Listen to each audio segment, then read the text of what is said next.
Olá, você sabe a diferença entre hidroterapia e hidroginástica? Hidroterapia normalmente trata de algumas patologias, já a hidroginástica tem a ver com exercícios físicos. Mas para falar sobre o assunto, Teoria e Prática de hoje recebe o professor Douglas Megiato, que é fisioterapeuta e trabalha na FH Uniararas. É um prazer tê-lo conosco, obrigada pela presença. Professor Douglas, em primeiro lugar, eu gostaria de trazer alguns nomes que normalmente a hidroterapia é chamada, a Correto. nomenclatura. Ela é conhecida como hidroterapia, fisioterapia aquática ou aquaterapia. É só uma diferença de nomenclatura ou existe diferença entre elas? Na verdade, Érica, hidroterapia e fisioterapia aquática são os termos mais bem empregados para Mais usuais, mais normalmente. usuários. Correto. A aquaterapia, ultimamente, não tem sido utilizada. Sim. Então, hoje em dia, hidroterapia ou fisioterapia aquática e também reabilitação aquática são os termos mais utilizados. Ah, sem dúvida, porque a reabilitação já dá para subentender alguma patologia que o paciente talvez tenha tido. Correto. Legal. E o que é, então, a hidroterapia? A hidroterapia é toda a técnica aplicada dentro da água, dentro de uma piscina geralmente aquecida. Essa piscina não pode estar abaixo de 33 graus, no máximo 37. Certo. Existem várias técnicas que podem ser aplicadas dentro da hidroterapia. Uhum. Tá? A gente usa técnicas de Bad Ragaz, Watsu e o método de Halliwick também. Tá, depois eu vou até te pedir para explicar quais são essas técnicas. Mas você disse dentro de uma piscina, mas não é para qualquer tipo de exercício. As pessoas que buscam a hidroterapia normalmente têm algum tipo de patologia. Para que ela serve, então? A hidroterapia ela serve para fortalecimento muscular, treino de marcha, melhora do equilíbrio, modulação do tônus do paciente, geralmente paciente neurológico. Certo, e normalmente é o fisioterapeuta que trabalha com hidroterapia, ou somente? Na hidroterapia, só o fisioterapeuta quem trabalha. Certo, já a hidroginástica não, aí já é uma questão do educador físico. Isso, na hidroginástica, geralmente é o educador físico quem atua. Certo. Até eu tenho aqui algumas possibilidades, lesões musculares, algumas fraturas, até artrite, artrose, reumatismo, que são alguns problemas que as pessoas podem ter e muitas vezes elas não sabem que caminho seguir. Todos esses, mesmo questões ortopédicas, respiratórias, problemas até psicológicos, podem ser tratados na hidroterapia? Todos esses problemas, sim. Certo, mas existe alguma recomendação? Normalmente é o médico quem recomenda ou o paciente já pode procurar sozinho? Não, toda vez a gente pede o encaminhamento médico para que a gente saiba que aquele paciente está apto ao tratamento da hidroterapia. Certo, e aí o médico, quando ele te manda esse paciente, normalmente ele já solicita e ele conhece? É um ortopedista que te indica ou não? Não, muitas vezes eu recebo encaminhamentos de reumatologista, neurologistas, pneumo. Então, na verdade, são as mais diferentes especialidades. As mais diversas especialidades. Sim. E aí, quando eles te recomendam, normalmente eles pedem hidroterapia ou não? Há uma confusão? Há uma confusão. Muitas vezes eles colocam no encaminhamento hidroginástica. E a hidroginástica não é realizada aqui. Aqui não tem, então a piscina não é feita para isso? Não, não é feita para isso. A nossa piscina aqui ela tem aproximadamente 1 metro de profundidade e na parte mais rasa aproximadamente uns 70, 80 centímetros. Para a hidroginástica deveria ser a piscina um pouco mais funda. Entendi. E ela já é totalmente adaptada, essa piscina? Ela tem que ser? Ela tem que ser totalmente adaptada. Ela deve conter uma rampa para o paciente que é cadeirante, ele deve ter uma cadeira própria para adentrar a piscina. Certo. Ou se não tiver o uso da rampa, um elevador. Então isso tem que todas as piscinas, ou quem quiser trabalhar com hidroterapia, precisa providenciar. Eu não posso simplesmente pegar uma piscina aquecida e trabalhar com esse paciente dentro dessa piscina. Não. Ela tem que estar totalmente apropriada. Tem que ter essas adaptações. Certo. E aí eu gostaria de então saber, já que é uma questão da fisioterapia, qual a diferença entre um tratamento feito fora da água e dentro dela? Certo. Fora da piscina, a grande desvantagem para alguns pacientes, por exemplo, que têm artrose, é o impacto articular. Certo. Quando a gente trabalha na hidroterapia, esse impacto é diminuído. Estudos comprovam que pacientes têm uma melhora de até 80% Se fizer dentro da água. realizando dentro da piscina. Mas não são todos os tratamentos que são necessários para serem feitos dentro da água. Não. São algumas recomendações apenas. Algumas recomendações, exato. Certo. E a água tem algum efeito terapêutico? Tem. Ela relaxa muito o paciente. Todo paciente que sai do nosso setor, ele sai muito mais relaxado, sai muito mais descansado. Mais descansado. Mais. Então, na verdade, o efeito ele é o todo desse paciente. Isso. Certo. Professor, nós temos algumas imagens que foram feitas aqui na instituição, na piscina, em que você até aparece instruindo os estagiários. Mas a gente vê isso no próximo bloco. O Teoria e Prática volta já.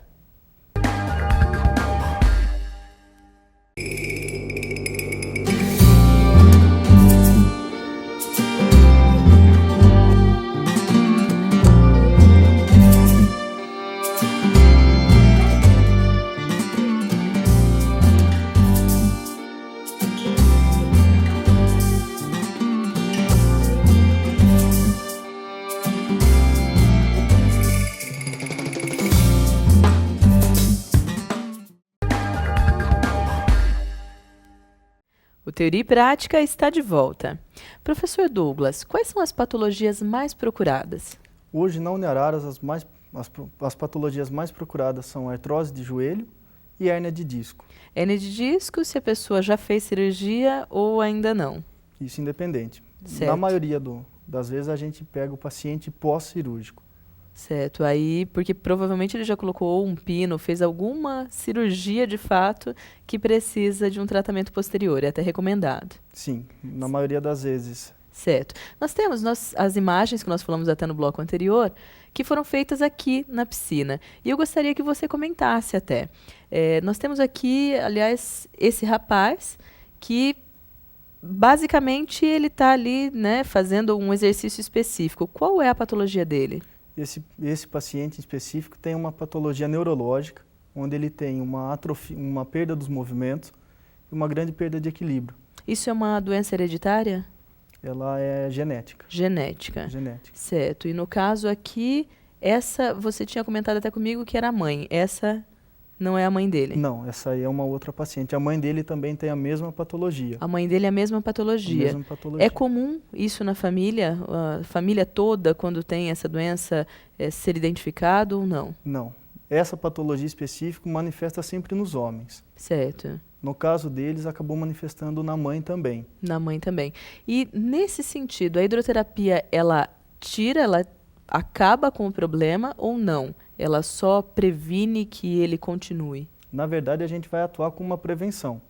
Qualquer ganho que a gente tiver já é muito grande. Já é muito grande para o paciente, porque eles têm uma perda de equilíbrio muito grande, uma deficiência na marcha também. Certo, mas é um caso raro para o Brasil. Muito raro. No Brasil, sim. Entre eles precisam fazer constantemente o tratamento, então? Constantemente. Certo. São pacientes que vão ficar aqui com a gente um bom tempo. Certo.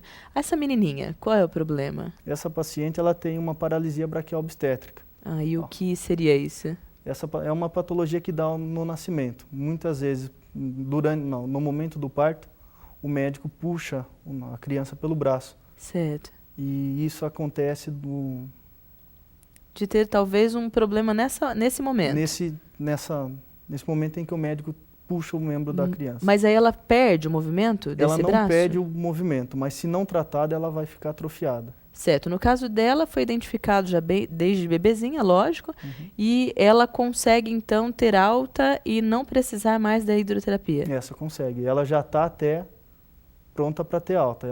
Assim que acabar os estágios, essa paciente já receberá alta. É interessante porque eu já vi também algumas pessoas que têm o braço mais paradinho e dizem que foi uma questão do parto.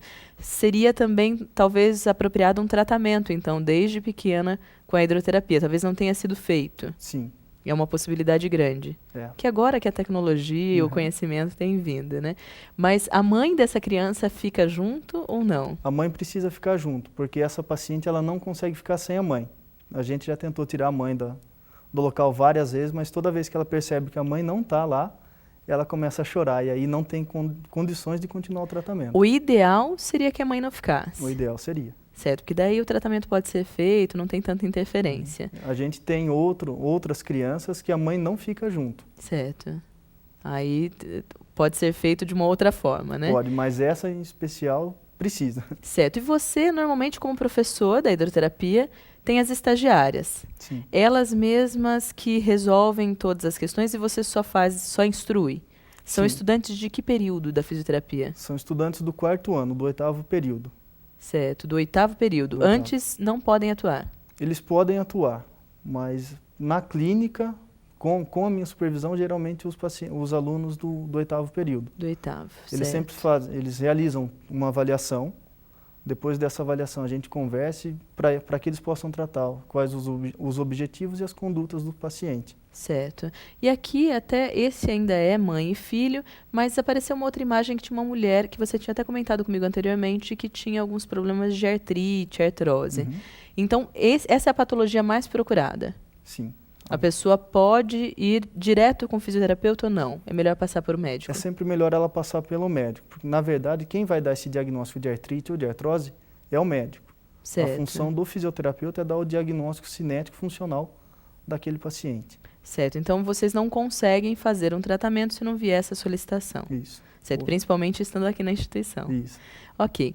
Eu quero também saber sobre aquelas questões, quais são as técnicas utilizadas, mas isso então a gente conversa no próximo bloco. Tudo bem. O Teoria e Prática volta já.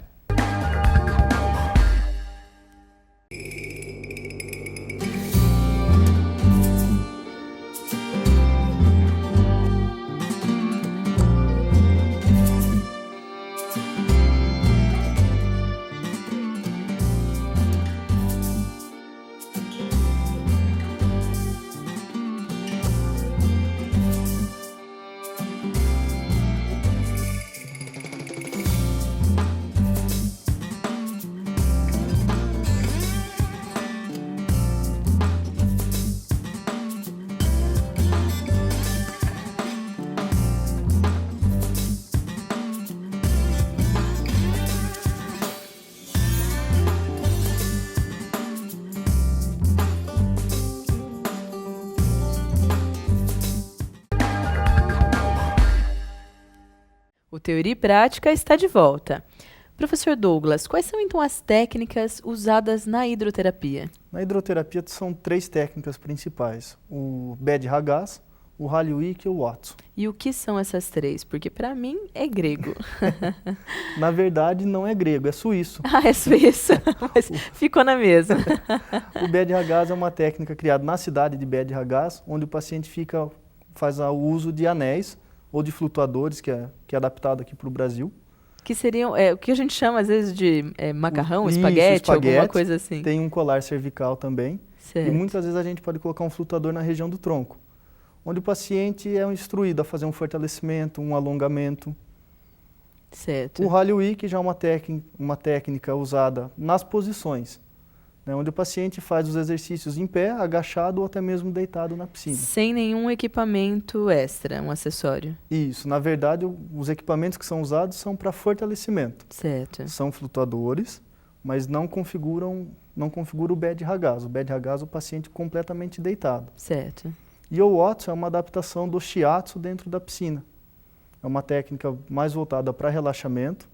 E o ideal é que a piscina seja um pouco mais profunda, a água quente, e no local esteja somente o terapeuta e o paciente. Aí, nesse caso, não seria de colocar com outras pessoas fazendo, só Não. os dois de fato na piscina. Isso, no momento do Watson, só deveria estar dentro da piscina 2 pessoas. Então, eu vou até aproveitar para te perguntar. É mais comum ou se pode ser feito individual ou em grupo? O atendimento da hidroterapia pode ser feito tanto individual quanto em grupo, independentemente da patologia que o paciente tenha. No vídeo que nós vimos no segundo bloco, eram tratamentos, na verdade, individuais. Apesar de todos estarem no mesmo momento, na mesma piscina, tratamentos individuais. Eram todos tratamentos individuais. Porém, sempre ao término das sessões, a gente pede para que os alunos desenvolvam algum trabalho em grupo para ter uma maior interação dos pacientes. E você acredita que isso é benéfico? É bastante benéfico. E vocês usam algumas outras técnicas também? Algum jogo, alguma coisa que é feito ou não? Sim, é comum a gente usar um vôlei adaptado, às vezes uma matança, Certo. No vôlei não configura hidroginástica? Na verdade não configura, é mais um momento de descontração mesmo. Mas assim, a gente nunca joga a bola na mão do paciente, a gente sempre joga com o intuito de provocar alguma reação. Ou mais alta, para que ele tenha que fazer uma extensão da cabeça, que muitas vezes ele não consegue. Ou a gente joga um pouquinho do lado, para que ele tenha que dar um passo para fazer uma adaptação melhor daquele movimento. Entre as técnicas, eu sei que você deveria e teria que fazer um diagnóstico. Mas tem até uma professora que, conversando comigo, ela disse que o pai tem diversos pinos na coluna, em cima, embaixo, não vou saber te dizer quais são os locais. Mas tem diversos pinos e foi indicado pelo médico hidroginástica. Mas ele fez e não deu certo. Atualmente ele não faz nenhum tipo de exercício. Qual seria a técnica mais indicada? Tudo bem que tem que fazer o diagnóstico, mas para esse paciente que normalmente tem todos esses pinos na coluna? A técnica mais indicada seria a hidroterapia, de início. Certo. Futuramente ele poderia evoluir para a hidroginástica, mas primeiro a hidroterapia seria recomendada para tirar a dor, iniciar um fortalecimento tanto dos membros inferiores quanto da região do abdômen, melhorar os movimentos da coluna, dos membros inferiores, e mais para frente ele teria condições de voltar para a hidroginástica. Porque apesar de não ter impacto, ela é um tanto mais agitada, eu diria até mais pesada nesse sentido. Mas entre aquelas 3 técnicas que você citou, qualquer uma delas poderia ser utilizada? Sim, durante a sessão da hidroterapia a gente aplica preferencialmente as 3 técnicas. A gente pode começar com algumas técnicas de Halliwick para alongamento, depois a gente iria para um bed ragazzo para fortalecer e no final o Watson para um relaxamento, para que ele saia da piscina com uma sensação de relaxamento. Normalmente, quanto tempo esse paciente fica com vocês? Não tem um tempo definido ou existe aí um tratamento em dias? Na verdade, as sessões são sempre liberadas a cada 10. Mas existem pacientes que têm a necessidade de continuar o tratamento por 2, 3 meses. Entendi. Aí cada caso é uma situação diferente. Sim, pacientes neurológicos ficam na piscina por um longo período, diferente de pacientes que têm problemas ortopédicos, que às vezes em 10 sessões ou até mesmo em 5 sessões já estão aptos a terem alta. Certo. Professor Douglas, eu quero também saber se atletas podem participar e como funciona o atendimento aqui na instituição. Isso a gente deixa então para o último bloco. O Teoria e Prática volta já.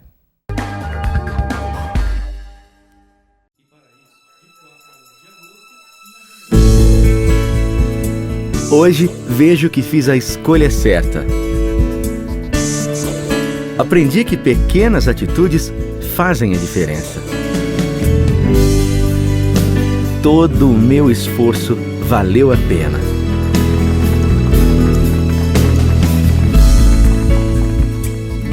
FHO Uniararas. Você é o que você escolhe. Teoria e Prática está de volta. Professor Douglas, atletas normalmente procuram também ou não para fortalecimento ou para algum tipo de patologia? Procuram. Muitas vezes, a gente já atendeu alguns atletas aqui do União e é muito comum o uso da hidroterapia em grandes centros, em grandes clubes. Normalmente eles utilizam e o próprio fisioterapeuta já deve ter a formação para direcionar? Já. A única diferença é que geralmente a piscina não é aquecida. Ah, mas e aí tudo bem? Não tem problema? Aí é super tranquilo. Ela não Nesse está a caso 37 graus. Específico, mas ela está em torno de 30 graus, 27 graus. Porque até o calor da piscina é um tratamento, não é? É. Ele já auxilia para até a corrente sanguínea, para que tudo funcione talvez de uma forma mais fácil. A dúvida, quem não pode fazer hidroterapia? Quem não pode fazer hidroterapia são as pessoas que têm úlceras de decúbito, que não conseguem ter o controle de esfíncter ou que façam uso de fraldas. Certo, mas me dê as particularidades de cada uma dessas situações. Qualquer pessoa que tem uma úlcera, a água pode acabar contaminando essa úlcera. Então, certo, tanto para a pessoa quanto, né, talvez ela possa complicar também na situação da piscina, certo? E pessoas que não tenham o controle dos esfíncteres, não é recomendado fazer o uso da piscina, porque a qualquer momento elas podem acabar fazendo o xixi na água e Certo. contaminando todo E aí todo o não ambiente. pode. Não E a pode. mesma coisa para o uso de fralda, porque talvez não consiga, naquele momento, ficar sem. Sim, a única exceção são as crianças. Sim, porque a gente aí não deixa- tem muito como fazer, né? A criança pode, de fato. Os alunos que até aparecem no vídeo, os demais que normalmente atuam, são estagiários. De qual período da fisioterapia? Esses alunos que aparecem no vídeo são estagiários do último período, do 8º período. Normalmente é uma disciplina que se tem no 8º período. Sim, é um setor de estágio que eles têm. Mas eles têm a aula, a teoria eles já têm desde o 3º ano de fisioterapia. Mas não podem atuar aqui como estagiários. Se tiver supervisão, podem. Certo. Mas não da mesma forma que o último período atua. E depois de formado, esse profissional ele já pode atuar, né, na área de hidroterapia ou seria recomendado uma especialização? Ele já pode atuar na área da hidroterapia. Mas a gente sempre aconselha para aqueles que têm interesse em fazer cursos de formação das 3 técnicas. Do BED-RAGAS, do Hallyu-Wiki e do Watson. Certo, então pelo menos são especializações diferentes. São cursos de formação. Há cursos de formação, Isso, não não são existe- especializações. Isso, não existe uma especialização em hidroterapia até o momento.